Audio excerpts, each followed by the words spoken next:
Buenas noches, bienvenidos a Fe desde Cero. En unos minutitos comenzamos.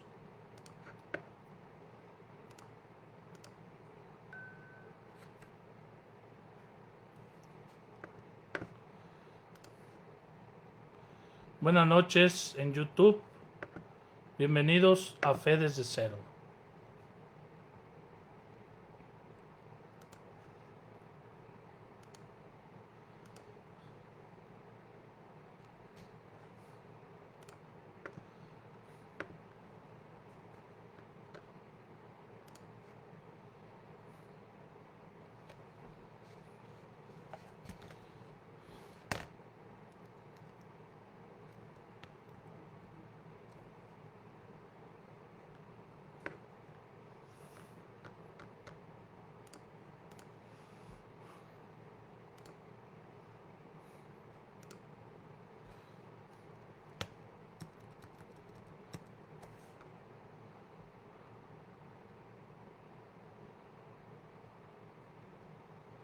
Ay, ya son las 8, ya dieron las 8.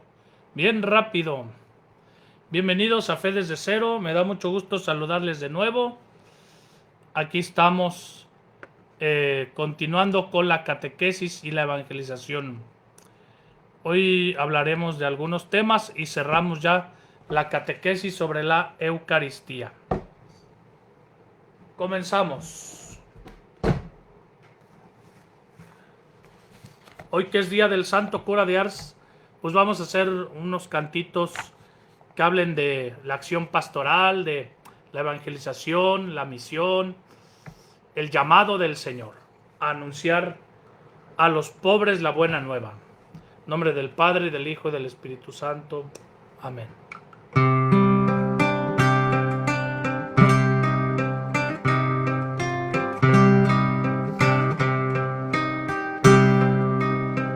Deja tu patria, deja tu casa y ven tras de mí. Sigue mis huellas, contigo estoy. Toma tu alforja, toma el cayado y ven tras de mí. Ven a la tierra que te mostraré. Te digo ven, ven tras la luz, toma tu cruz y sígueme. Te digo ven, no temas ya, pondrás tu pie sobre la mar. Toma tu pueblo, por el desierto te llevaré, por mar abierto contigo estoy. Deja tu patria, deja tu casa y ven tras de mí. Sigue mis huellas, contigo estoy.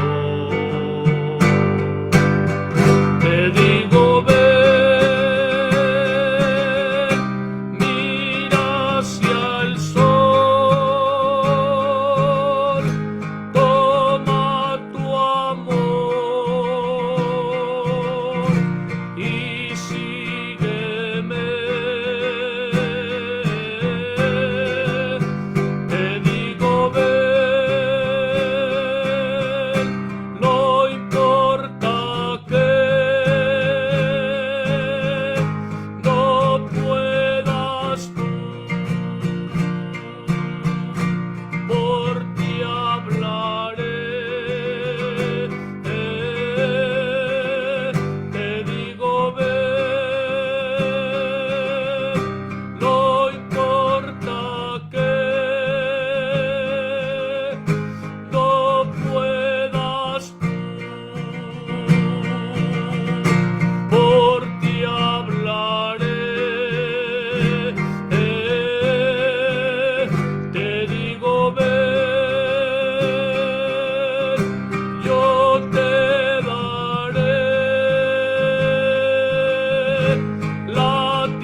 nombre del Padre, del Hijo y del Espíritu Santo. Amén.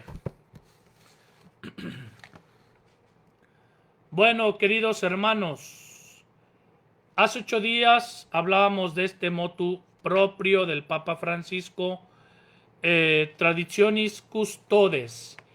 Ya expliqué sobre todo pues el sentido de esta decisión del Papa, por qué se había permitido el uso del rito extraordinario en ciertas circunstancias, para acercar sobre todo a los lefebvrianos y también para tomar en cuenta, pues en principio, las legítimas aspiraciones de algunos o peticiones, ¿no? Que les despertaba pues un cierto amor a ese rito extraordinario y demás.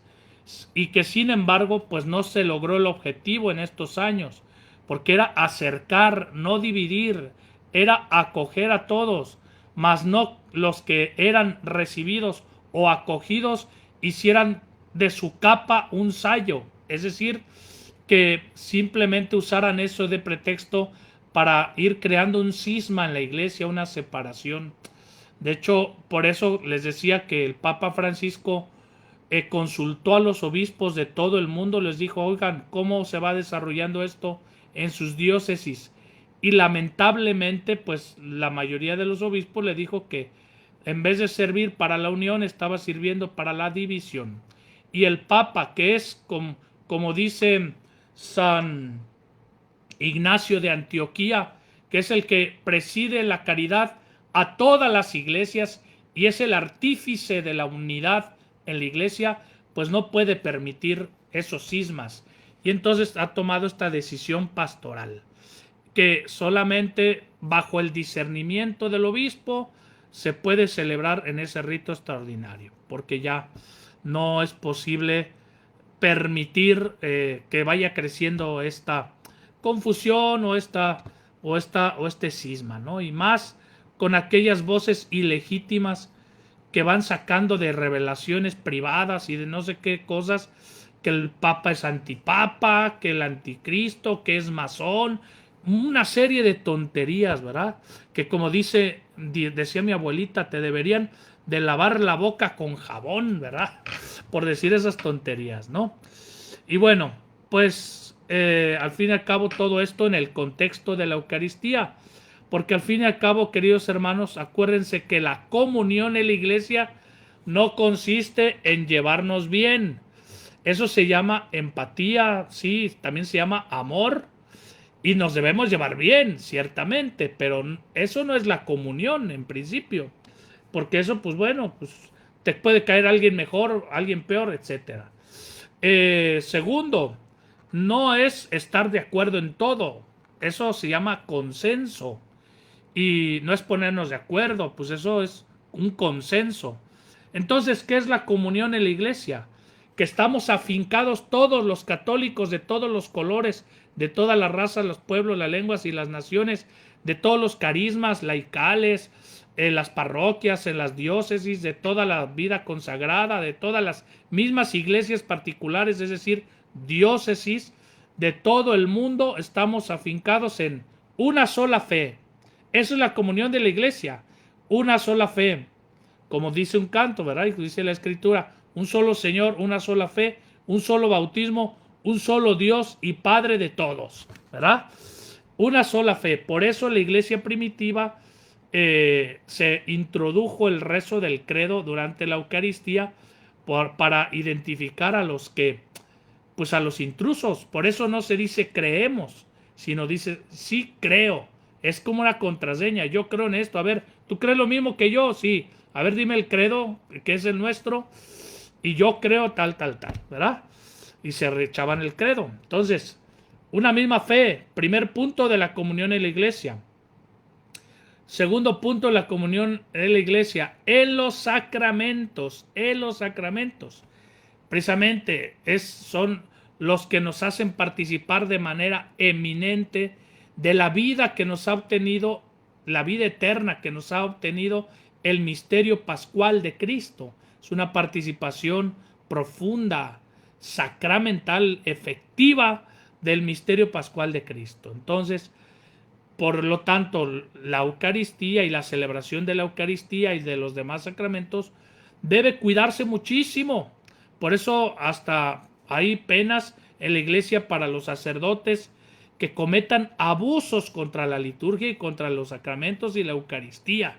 No podemos andarle cambiando a nuestro antojo y acomodándole ahí para que se oiga más bonito, metiéndole cursilerías y no sé qué. Hay que respetar profundamente la liturgia y los sacramentos, porque es la lex orandi, incluso hasta las oraciones. Las oraciones no le puede uno andar cambiando. Por ejemplo, muchos rezan gloria al Padre y al Hijo y al Espíritu Santo, como era en un principio. No se dice en un principio. Un principio es cuando comenzó este frasco o yo mismo, ¿verdad? Una persona, un ente, cualquier existentes en un principio. Más bien se dice como era en el principio, antes de todos los principios, en el principio, en el principio, ahora y siempre, ¿verdad? Dios existe desde antes de cualquier principio. Por eso se dice en el principio, ahora y siempre, por los siglos de los siglos. Amén. Y no se le añade como algunos hacen, toda la gloria al Padre. Pues ya está incluida la que efectivamente toda la gloria es del Padre. Tú no le añadas, ¿verdad? Porque es bien bonito, no solo por lo bonito, sino efectivamente donde se puede ver pues hasta las celebraciones internacionales con el Papa, cuando fui yo a Fátima, por ejemplo, ¿no? Que si se reza el Padre Nuestro en español, todos los que hablamos en español lo rezamos igual, ¿verdad? Todos. De tal manera que latimos con un solo corazón el lex orandi, lex credendi, ¿no? En fin, ley del lex orandi es precisamente la ley presente en la oración, ¿no? Por eso, queridos hermanos, en la liturgia y demás, los sacramentos, por eso hay que respetar muchísimo, muchísimo la sagrada liturgia y los sacramentos. Comunión en la fe, en los sacramentos, ¿en qué más? En la revelación que tiene sus dos vertientes, la palabra de Dios y la divina tradición. Ahí está también la comunión de la iglesia, en la palabra de Dios y en la tradición. Lo que dicen los santos padres y pues sí, toda la tradición de la iglesia, ¿verdad? Que va viviendo esta lex orandi, lex credendi. Y finalmente, en el régimen, en el gobierno, en la obediencia, respeto a los pastores. En primer lugar, el Papa y los obispos. Eso es la comunión de la iglesia. En esos 4 pilares se afinca la comunión de la iglesia, ¿verdad? Bueno, pues precisamente no estamos en comunión con la iglesia si no obedecemos a los pastores en lo que disponen, también en la liturgia, en lo que ellos van discerniendo. Fíjense, dice el canon 212 del Código de Derecho Canónico, ya que estamos, ¿verdad? Ya que estamos, ahí les va. Dice,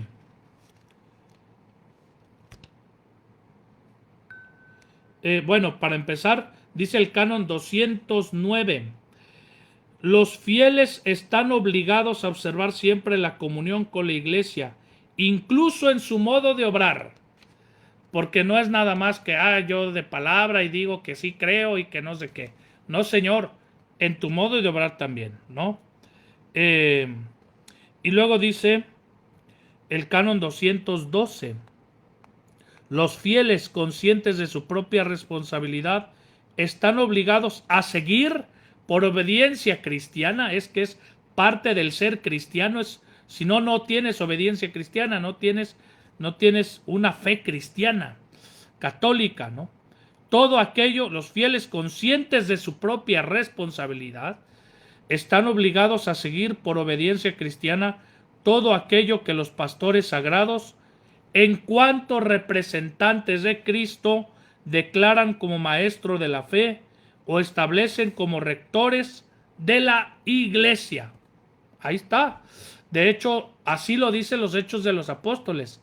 En el capítulo 2, la comunidad cristiana se ponía a los pies de los apóstoles a escuchar sus enseñanzas, ¿verdad? Por lo tanto, estamos obligados a obedecer a los pastores, al Papa y a los obispos, conscientes de nuestra propia responsabilidad, ¿no? Y por eso les decía hace 8 días que inviertan los que hayan cometido este error, pues ánimo, conviértanse y no lo tomen a mal. Porque al fin y al cabo, pues ¿para qué el orgullo? El orgullo, gracias al orgullo, lamentablemente por el orgullo, pues han habido los cismas y las herejías en la iglesia, de gente que parecía muy buena, que era muy piadosa, que iba a misa, rezaba mucho y que quería, en principio, tenía un legítimo interés por el bien de la iglesia. Sin embargo, pues se llenaron de soberbia y vanidad, de orgullo. No quisieron corregirse en un error. Todos nos podemos equivocar, ¿eh? Puede haber un teólogo muy eminente que escribe maravillosamente, pero algún día puede decir alguna cosa desafortunada, inexacta o totalmente errónea. Y está pues el Vaticano que le dice, corrige esto, por favor. El teólogo se somete a los pies de los apóstoles, porque a ellos Cristo les ha confiado a ellos les ha confiado el magisterio de la iglesia, ¿no? Y el que se ensoberbece, el que se vuelve orgulloso, termina fuera de la iglesia, ¿eh? Eso está calcado. Tú léete un libro de la historia de la iglesia. Los que se enorgullecen y se quieren salir con la suya y quieren que el Papa haga lo que ellos digan y demás, pues terminan fuera de la iglesia, ellos solitos, lamentablemente. Y sus palabras terminan por llevárselas el viento. Y todo lo bueno que hayan podido aportar a la iglesia termina en la nada y en el vacío. Por eso les decía hace 8 días que inviertan su método. No comiencen por conocer las cosas por los WhatsApps, porque les llegan por el Facebook, por no sé dónde, qué redes sociales. Hay que invertir el método. Primero, estúdiate el catecismo de la Iglesia Católica, léete lo que dice la Congregación de la Doctrina de la Fe, lo que dice los documentos del Papa y de los obispos. Primero comienza por ahí y después, a partir de ahí, haces lo que dice la carta a los tesalonicenses. Examínalo todo, disciérnelo desde esas bases y quédate con lo bueno. Y no lo hagas al revés, ¿verdad? Porque así tú puedes descubrir la riqueza de tu Santa Madre Iglesia y puedes aportar una sana opinión de temas que a lo mejor están un poco oscuros o de algún deseo legítimo que se quiera manifestar a los pastores, porque sí, fíjate bien, no terminé de leer este canon, no nada más el canon 212 del Código de Derecho Canónico dice que hay que obedecer a los pastores como representantes de Cristo, ¿eh? Los pastores tienen, digamos así, 2 facetas. Cuando celebran los sacramentos, actúan in persona Christi. In persona Christi es precisamente, realizan algo que su naturaleza humana no puede realizar, actúan in persona Christi. Y en lo demás, que no son sacramentos, actúan in representatio Christi. In representatio Christi. Bueno, pero dice el parágrafo 2, los fieles tienen derecho a manifestar a los pastores de la iglesia sus necesidades, principalmente las espirituales, y sus deseos. 2 cosas. Tienes derecho a manifestar a los pastores tus necesidades.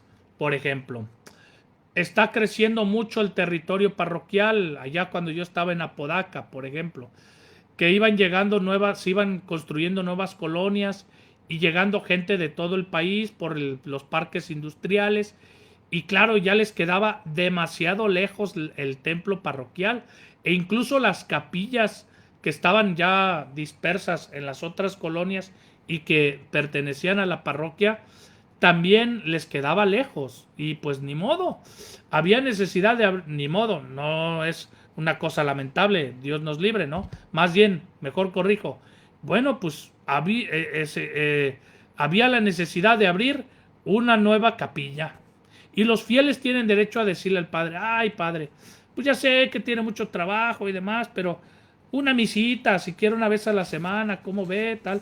Y los fieles tienen derecho a manifestarle, ¿no? Pero no tienen derecho a que se les haga caso como ellos digan. No, padre, venga a diario y háganos 2 misas diario. No, le digo, pues no, ¿sabes qué? No puedo, pero vamos a hacer una cosa. Vengo un día a la semana, confieso y hacemos hora santa y misa. Y luego el domingo también hacemos otra misa. Y ya está, ¿verdad?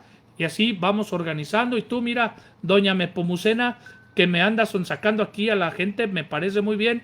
Te pido, por favor, que me hagas un censo de cuántos enfermos hay en estas nuevas colonias, junto con tu club de franceses, con las señoras que te acompañan. Hágame un censo, por favor, y de cuántos enfermos hay para irlos a visitar y demás, ¿no? ¿Cuántos niños hay? Porque a lo mejor es necesario abrir el catecismo y voy a ver a quién pongo aquí de catequistas, etcétera.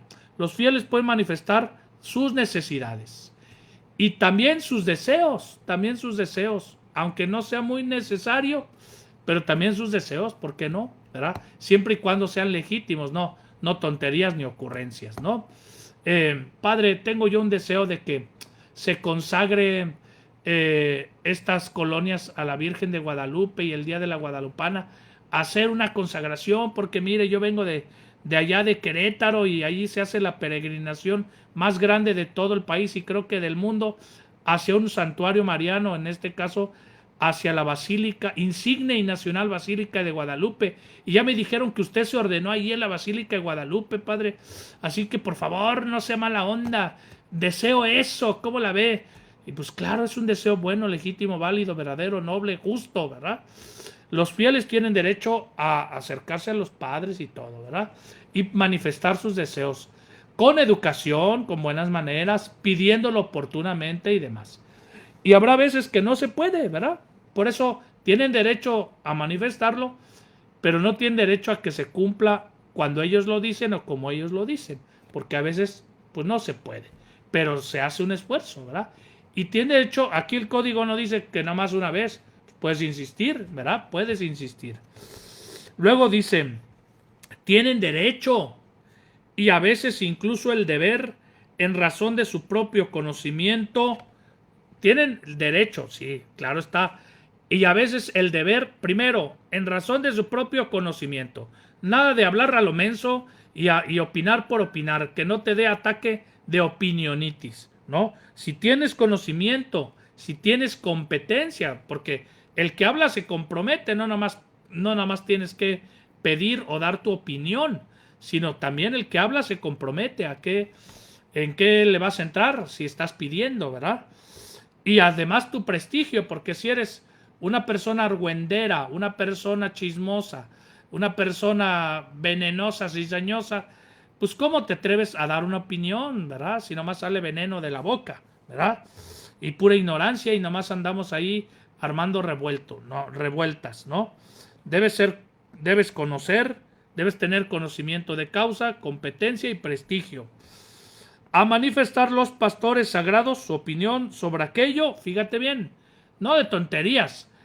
Puedes manifestar a los pastores sagrados tu opinión sobre aquello que pertenece al bien de la iglesia, buscando el bien común, ¿verdad? Oiga, padre, mire, con todo respeto, yo opino que esa misa de niños en ese horario no es muy conveniente, porque, mire, los niños no aguantan mucho el calor y no sé qué. O bueno, mire, padre, pues es que es muy temprano y pues es difícil para las mamás traer a los niños tan temprano, no sé qué. Ya estás opinando según tu conocimiento de causa, tu prestigio, ¿verdad? Tu competencia y por el bien de la iglesia, por el bien de esas familias en este caso, ¿no? Y también decirlo a los demás fieles, dice el código, a los demás fieles, salvando siempre la integridad de la fe, de las costumbres, la reverencia hacia los pastores y habida cuenta de la utilidad común y de la dignidad de las personas. Utilidad común, porque a veces se nos pueden ocurrir y opinar cosas, pero ¿eso para qué? ¿Es útil o no? ¿Sirve para algo, para el bien de los fieles? ¿La dignidad de las personas o no? Porque si opinas algo y de ahí va de por medio desprestigiar no solo ya a los pastores, sino a los demás, pues eso no tiene lugar, ¿no? Por eso no es que nos dé ataque de opinionitis, no es hablar por hablar. Bueno, esto, Canon 212 del Código de Derecho Canónico, para que vean qué chulada, ¿no? Creo que es la primera vez que explico algo del Código de Derecho Canónico en esta Fe desde Cero. Y eso, pues bueno, pues que soy canonista, pero bueno, ya llegó el día. Ya iré citando algunas cositas también del Código. Bueno, hoy celebramos al Santo Cura de Ars. El Santo Cura de Ars. Decían del Santo Cura de Ars que que no era muy listo para los estudios. Eso no era tan cierto, ¿eh? Más bien dicen algunos que como los estudios eran en latín, pues se le dificultaba más bien el latín, pero de que sabía, sabía. Sin embargo, pues cuando lo ordenaron y demás dijeron, bueno, pues vamos a mandarlo a un pueblo rascuachón. Yo creo que eso está adecuado a él. Y ahí lo mandaron a, digámoslo así, no me acuerdo ahorita el nombre de... pues Ars, precisamente. ¿Verdad? Y lo mandaron ahí a Nacotitlán y demás. Y dijeron, bueno, ahí en ese pueblo rascuache yo creo que ahí pues va a estar bien él, ¿no? Pero no esperaban nada más de él, no esperaban gran cosa. Le costó estar en ese pueblo porque además era un pueblo muy vicioso, muy frío, y estábamos en la época de la terrible situación que generó, crisis social, que generó la Revolución Francesa. Era un tiempo de mucha confusión y caos ahí en Francia. Y el cura de Ars llega a ese pueblo y pues nadie le hacía caso, la gente era muy viciosa, etcétera. Y les tuvo paciencia, hasta que se los ganó, se los echó a la bolsa, se volvió un apóstol del confesionario. Y bueno, decía el cura San Juan María Vianney, si comprendiéramos bien lo que es un sacerdote en la tierra, moriríamos no de miedo, sino de amor. Y precisamente la vida del santo cura de Ars está precisamente resumida en este pensamiento suyo. Él tenía plena conciencia de lo que es un sacerdote en la tierra y murió de amor dando su vida por los fieles, por sus ovejas. Y era un hombre muy humilde. Sus padres pues eran muy pobres, eran agricultores. Él aprendió oraciones, ¿verdad? Y porque su madre las rezaba y demás, pero llegó al seminario a los 17 años todavía analfabeto, ¿verdad? Además de esta frase tan bonita del sacerdocio, si comprendiéramos bien lo que es un sacerdote en la tierra, moriríamos no de miedo, sino de amor. ¿Qué más decía? Pues él decía, me gustaría conquistar muchas almas. Precisamente lo que ya les dije de los vientos de terror, la crisis social que hubo en la Revolución Francesa, pues él hizo del confesionario, del sacramento de la reconciliación, pues su apostolado, su bastión, ¿no? Y gracias a que pues él quiso vivir así, desde esa humildad, desde esa abnegación, desde esa entrega total, salvó muchas almas en el confesionario e incluso después se extendió tanto su fama que llegó a toda Francia, e iban gente de toda Francia a confesarse, y también obispos y hasta algún cardenal por ahí llegó allí a confesarse. Bueno, pues murió el 4 de agosto de 1859 a los 73 años. Sus restos pues descansan allí en Ars, precisamente en el santuario ahí dedicado a él, ¿no? cada año recibe 450,000 peregrinos. Muchos felicitan hoy a todos los sacerdotes en este día, lo cual les agradecemos mucho, pero él más bien es patrono de los párrocos en primer lugar, y ahí derivado, pues patrono de los sacerdotes que ejercemos la cura de almas, ¿verdad? Cura de almas. En 1959, San Juan XXIII le dedicó la encíclica Sacerdotii Nostri Primordia, ¿no? Proponiéndolo como modelo para los sacerdotes. Y en 2009, con motivo del 150 aniversario de su muerte, Benedicto XVI convocó un año sacerdotal que duró durante de 2009 a 2010, ¿no? Y bueno, pues queridos hermanos, este fue el Santo Cura de Ars. Cuánta dulzura había en sus palabras, cuánto amor por las ovejas. Y incluso, pues me acuerdo, ¿no? Hay muchas anécdotas de él. A mí una que también me impactó fue cuando él habla de la oración, y el Catecismo de la Iglesia Católica, de hecho, cita esa anécdota del cura de Ars cuando habla de la oración, porque dice que un día el cura de Ars entró al templo y vio a un pobrecillo ahí sentado frente al Santísimo sin decir nada, y entonces le dijo el cura de Ars: oye, ¿por qué no estás rezando? ¿Qué haces aquí nomás sentado? No, padre, si estoy rezando, pues no te veo mover los labios. No hace falta. Yo lo miro, él me mira y somos felices.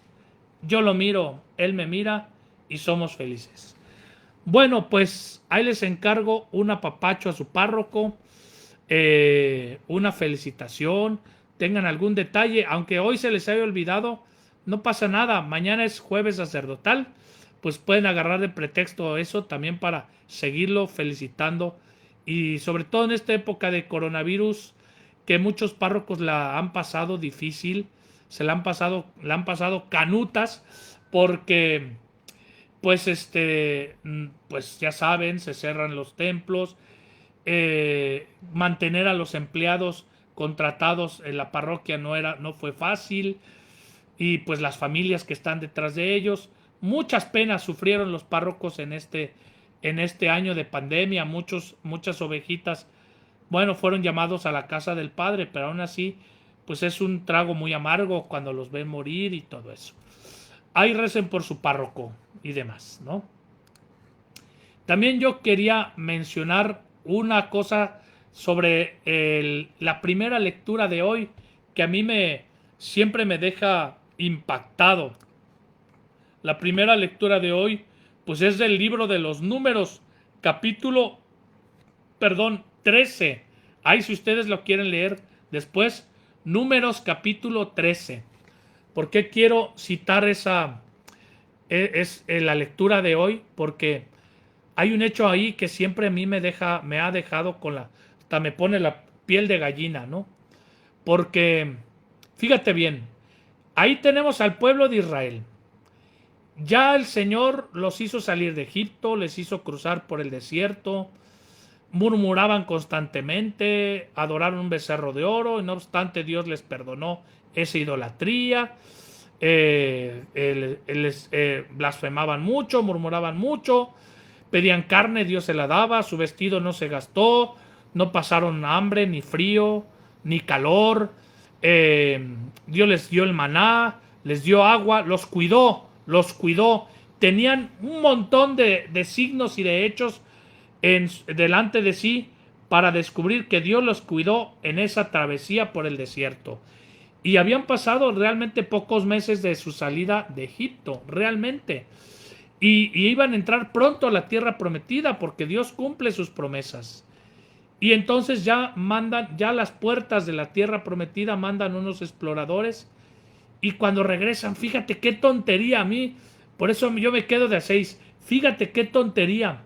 Los exploradores dicen: sí, allí habitan la gente, y que son muy gigantes, no una gente muy gigante, unos gigantes descendientes de no sé quién, ¿no? Y además, pues hay muchos frutos, no sé qué, ¿verdad? Pero se aterraron porque había gigantes, ¿no?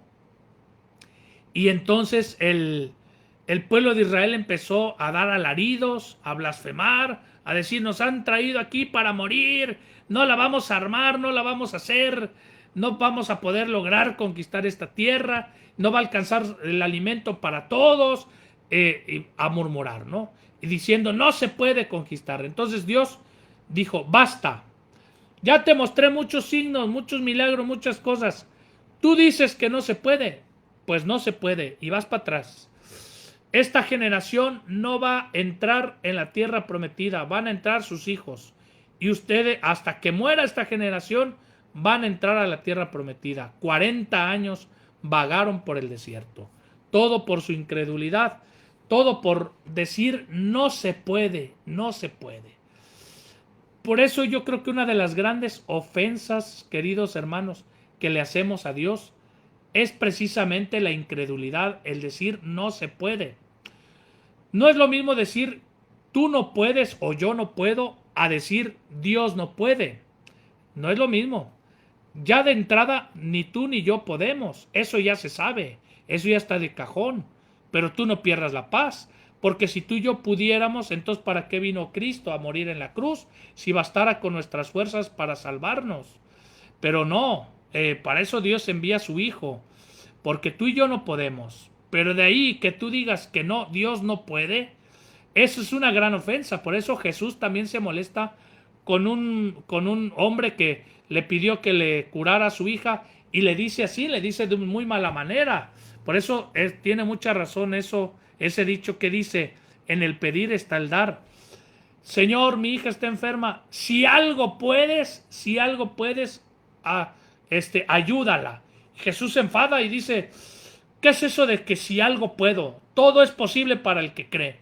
Y el otro, ay, sí, yo creo, Señor, aumenta mi fe, aumenta mi pobre fe, ¿verdad? Y demás.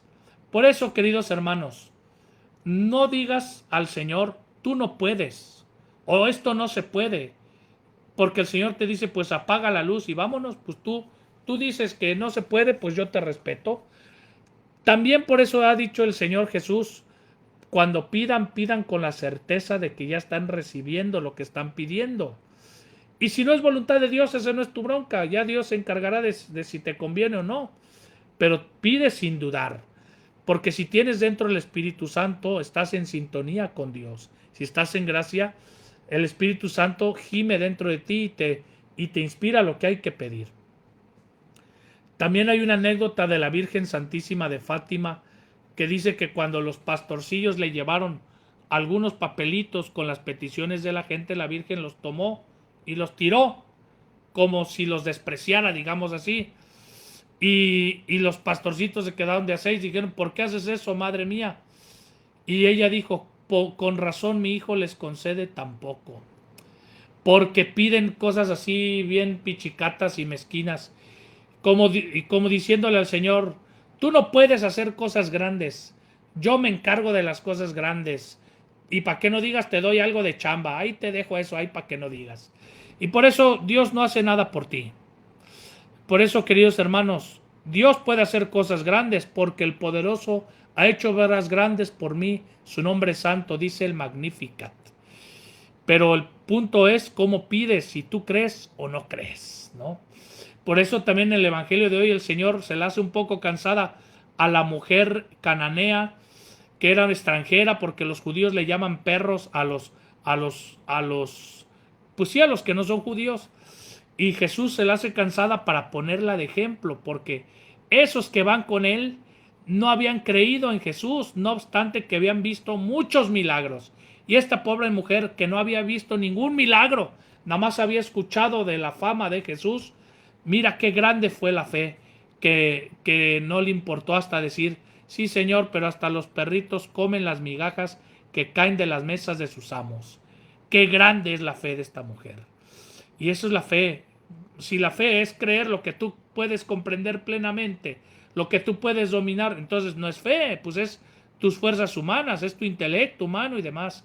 Pero la fe te rebasa y la fe ilumina la razón, sí, pero la fe la eleva más bien, la ilumina y la eleva. La fe te da alas para volar a lo más alto y te da pruebas de que lo que Dios te promete se va a cumplir, te da ciertos signos como le dio al pueblo de Israel, como hizo Jesús curando a los enfermos, como ha hecho Jesús también dándote ciertos signos, respondiéndote en ciertas situaciones que le has pedido.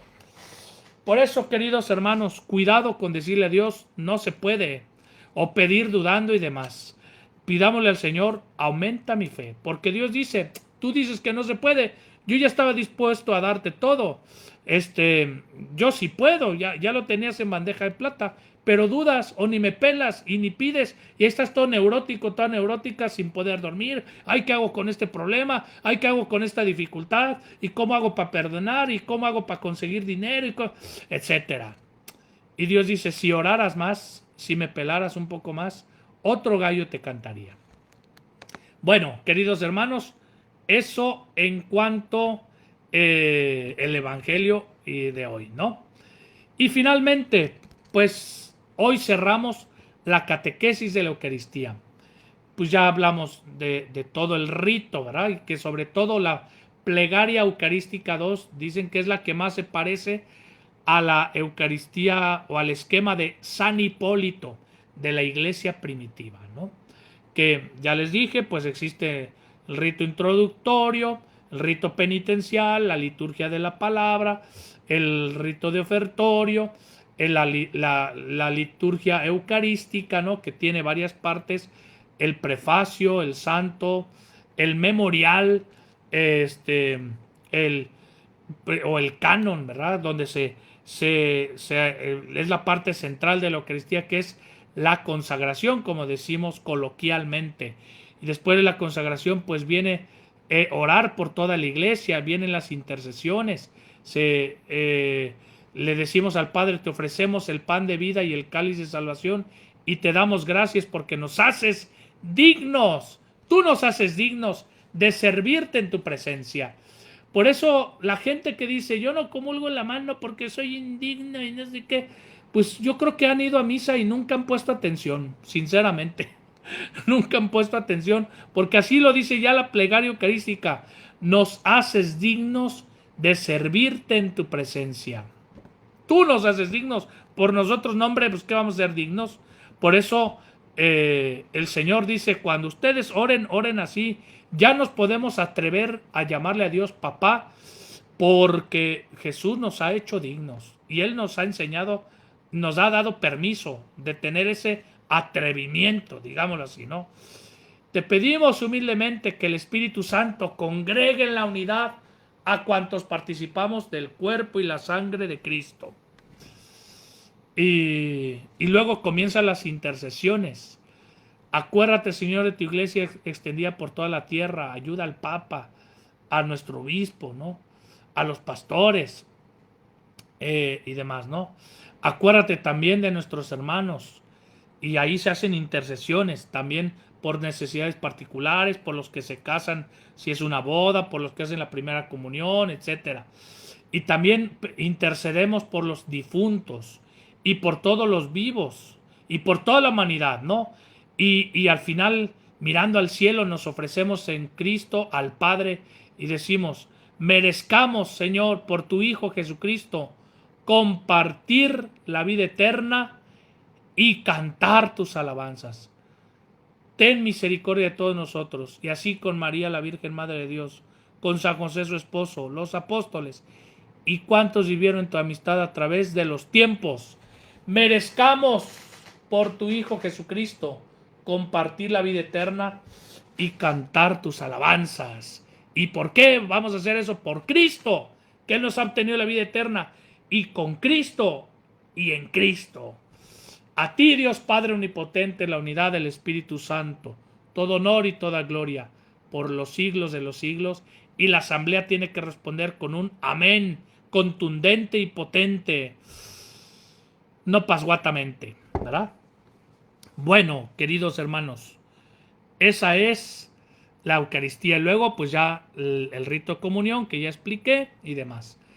¿Qué sigue? Ya después de que comulgamos con devoción, que hemos meditado un poco más la palabra, etcétera, pues se concluye el rito de la comunión con la oración después de la comunión, que siempre más o menos tiene esta estructura. Después de haber celebrado estos sagrados misterios, o después de haber recibido esta Sagrada Comunión, concédenos, Señor, que lo que hemos recibido y vivido fructifique abundantemente en nosotros, y no dudemos nunca de tu amor. Por Cristo nuestro Señor. Todos responden, amén. Y después de la oración, después de la comunión, pues se pueden dar algunos avisos. Lo dice la instrucción general del misal romano, me parece que es el número 254.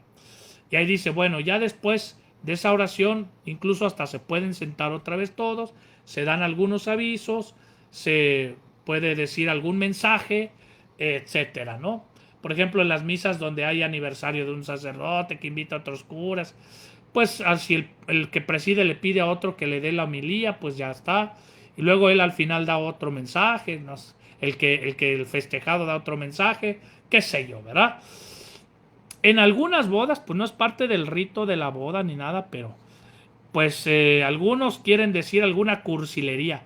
Claro, primero deben hablar con el que preside, ¿no? Porque luego dicen cada tontería, ¿no? Sino algo bonito, sí, tal. O en algunas exequias, ¿no? Donde sobre todo pues esa persona era muy querida, muy amada, y a lo mejor los familiares quieren agradecer a los presentes y pues pueden darles una palabra en ese momento, tal, ¿verdad? Bueno, y después, si son exequias, bueno, se hace el rito de las exequias, tal, y ya se despide a la gente. En la misa normal de domingo, por ejemplo, ya que se dieron los avisos, después de la oración, después de la comunión, y ya se dieron los avisos y tal, como dijo el presidente municipal, hoy van a pavimentar la calle, el que tenga perritos que los amarre y el que no, pues no. Y ya está, ¿no? Y bueno, después de eso se ponen de pie todos y el sacerdote da la bendición y hace el saludo, el Señor esté con ustedes, con tu espíritu. Puede hacer alguna oración sobre el pueblo, ¿verdad? Que en Cuaresma está estipulada, o puede dar una bendición solemne donde a cada petición responden amén, amén, amén, ¿verdad? Responden amén. Y si no, pues da la bendición simple, digámoslo así, simple. No existe ese término, pero bueno, la bendición simple, ¿no? Y la bendición de Dios Todopoderoso, y ya el sacerdote hace la señal de la cruz, y todos se pueden signar también, Padre, Hijo, o inclinar su cabeza para recibir la bendición, ¿verdad? Padre, Hijo y Espíritu Santo, descienda sobre ustedes y permanezca para siempre. Y todos dicen, amén, ¿verdad? Amén. Y si no, pues y si preside un obispo, pues la bendición tiene pues otras respuestas, ¿no? Dice, el Señor esté con ustedes, con tu espíritu. Sea bendito el nombre del Señor, ahora y por siempre. Nuestro auxilio es el nombre del Señor. Y dice la asamblea, que hizo el cielo y la tierra. Y después dice, y la bendición de Dios Todopoderoso, Padre, y hace 3 crucecitas el obispo. El presbítero hace una sola cruz y el obispo hace 3 crucecitas en cada divina persona, ¿no? Pues es obispo, pues es más fashion, pues qué quieres que les diga, ¿no? Y ya está. Pero fíjate, esta bendición es porque tú ya vas bendito también. O sea, esta bendición es para que tú seas bendito y seas una fuente de bendición para los que te rodean. Que no llegues a casa diciendo, ¿de dónde vienes? De misa, ¿verdad? Con el síndrome del oso. No, que de verdad tú te vuelvas una casa de bendición para los demás. Y luego se termina ya con la despedida o el envío. A mí me gusta más decir envío. En latín se dice ite missa est, ¿no? Misa es enviados. O sea, se les envía a las personas. O en español, pueden ir en paz. ¿Qué dicen todos? Demos gracias a Dios. O puede haber otras fórmulas. En el nombre del Señor pueden ir en paz, o en el espíritu, no, perdón, a vivir lo que aquí hemos celebrado, pueden ir en paz. O el amor de Cristo, nuestra alegría y fortaleza, pueden ir en paz. Demos gracias a Dios. De hecho, no se dice, no se debe decir, la misa ha terminado, porque la celebración no termina. Ha concluido, sí, ciertamente es ese acto litúrgico, pero la celebración del misterio está en nuestras vidas. Por eso también se puede decir, a vivir lo que aquí hemos celebrado, pueden ir en paz. Y tu vida es un sacrificio de alabanza desde que sale el sol hasta el ocaso. Y bueno, pues ya está. Eh, ya la gente es despedida y es bueno, como les decía en otra ocasión, es bueno que en el atrio no salgas ahí todo neuras y que porque pierdes luego la gracia por tonterías, ¿no? Me quiero ir rápido y el franelero no sé qué, o le aviento el carro a no sé quién para alcanzar barbacoa antes de que cierren en domingo y no sé qué. No, espérate, hombre. Vete con calma, saluda a las personas. Ya sé que ahorita con la pandemia pues hay que guardar la sana distancia y no entretenerse mucho, pero no hay que salir así como despavoridos, como en desbandada tú. Pues si ya más o menos ves que van las mismas personas a esa misa que sueles acudir, pues salúdalas, acércate, digo, buenas, que tengan buen día, buena semana, feliz domingo, tal. Y cuando se puede echar chal, pues echa un poco de chal ahí en el atrio. Y oigan, nosotros los vemos sí, siempre con sus hijos bien formaditos, tal. No, pues sí, fíjese que no sé qué. Y ahí puede hasta nacer una amistad, porque es muy difícil para nosotros los cristianos estar solos en el mundo, porque pues no me dejarán mentir, a veces vamos, o ya prácticamente diario vamos contracorriente. Ya el mundo no es anticristiano, sino contracristiano. Ya es atacada nuestra fe y demás, y a veces los compañeros del trabajo, hasta nuestra misma familia, no nos entienden, están en otra sintonía. Muchos que no van a misa y hasta nos hacen bullying y demás. Pues es bueno que entre los católicos tengamos una amistad, que hasta nos reunamos en otros momentos a convivir y demás, y que hasta entre los hijos de los católicos se conozcan y pues que de ahí pues se hagan novios y que luego de ahí salgan los futuros chilpayates y demás, ¿no? En fin, queridos hermanos, que el atrio es el lugar del encuentro. De hecho, si ustedes van a las misiones de los franciscanos, por ejemplo, las 5 misiones que fundó San Junípero Serra, allí en Querétaro, en la Sierra Gorda de Querétaro, tiene unos atrios enormes, porque ahí se hacían las pastorelas, o sea, había teatro, había una serie, había catequesis, hacían muchas actividades los frailes para evangelizar a la gente, ¿no? Y el atrio es para eso, por eso toda parroquia debe tener un buen atrio, debe tener unos buenos salones parroquiales, debe tener un buen auditorio, debe tener hasta algunas canchas para jugar, como los modelos que tiene San Felipe Neri, que dice siempre pensaba en los jóvenes, en las familias y demás, ¿no? Pues la parroquia debe tener todo eso. Y a lo mejor no hace falta un templote tan grandote, porque pues pones varias misas, claro, no debes hacer demasiadas misas tampoco, pero ya pones varias misas y ahí van entrando pues todos los que quieran ir ese domingo, ¿verdad? Pero muchas veces no tienes un espacio para catequesis, para convivir, para tal, y para evangelizar, ¿no?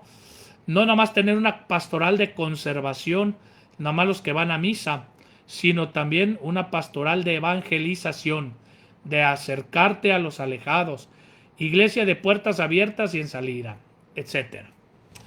Bueno, queridos hermanos, hemos terminado así ya la catequesis de la Eucaristía. 12 catequesis. Yo sé que pude haber dicho más cosas, hay mucha riqueza en esto, pero bueno, también siguiendo un poco a mi arzobispo don Rogelio, que nos pidió este año hablar de la Eucaristía a los sacerdotes y a las parroquias. Y bueno, pues yo aquí estoy cumpliendo esa consigna también.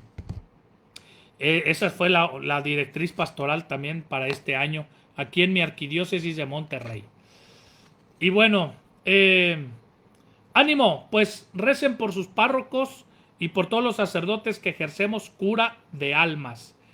Decía precisamente mi arzobispo, ahorita me acordé, que en una parroquia hace falta no un cura muy elocuente, claro, debe preparar bien las homilías, hombre, no decir tonterías, ¿no?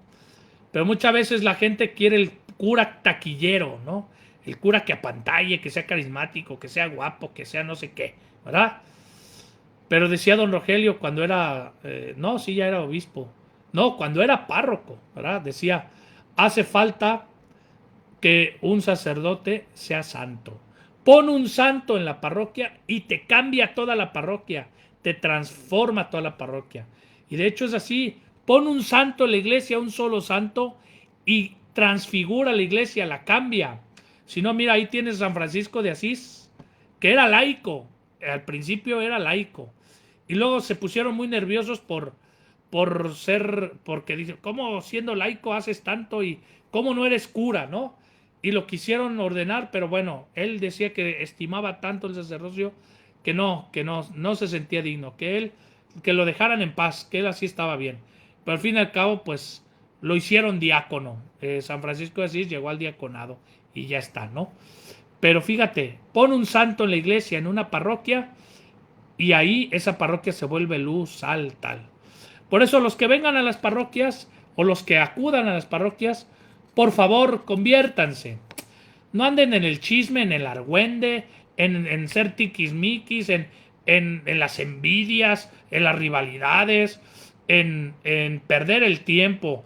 Y no vayan a la parroquia por estatus, por colgarse medallitas, que yo me toca ser coordinador, o yo soy el coordinador y a mí nadie me dice nada. Y no, hombre, esas tonterías no. Y poniéndose al tú por tú con el cura como lucha de poderes, no, eso está muy feo, se destruye la iglesia. Cuando acudan a sus parroquias, acudan con sed de Dios, con hambre de Dios, de alimentarse de la palabra, de la Eucaristía, de la evangelización, con alegría por encontrarse con el hermano y llorar con el que llora, reír con el que ríe, tener los mismos sentimientos de Jesús. Cuando acudan a sus parroquias, que sea un lugar de encuentro, de testimonio, de alegría, no un lugar de gente rancia, porque sí, a veces damos esa impresión, gente rancia, ñoña, escrupulosa, farisea y sepulcros blanqueados. Eso es terrible, eso es terrible. Que sea un lugar luminoso, que se viva la fe, aunque sea con sencillez, pero con profundidad, con fervor, con parresía, con fuego, ¿verdad? Bueno, ya me callo. Pues terminamos con un cantito, ya que hoy es el Santo Cura de Ars. Fíjate qué bonito, la última catequesis de la Eucaristía, pues la terminamos con el Santo Cura de Ars. Pues vamos a hacer este canto que además es bien popular y bien taquillero. Y nunca, hoy mejor que nunca, queda cantarlo y demás.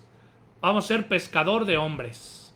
En el nombre del Padre, y del Hijo, y del Espíritu Santo. Amén.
junto a ti, buscaré otro mar.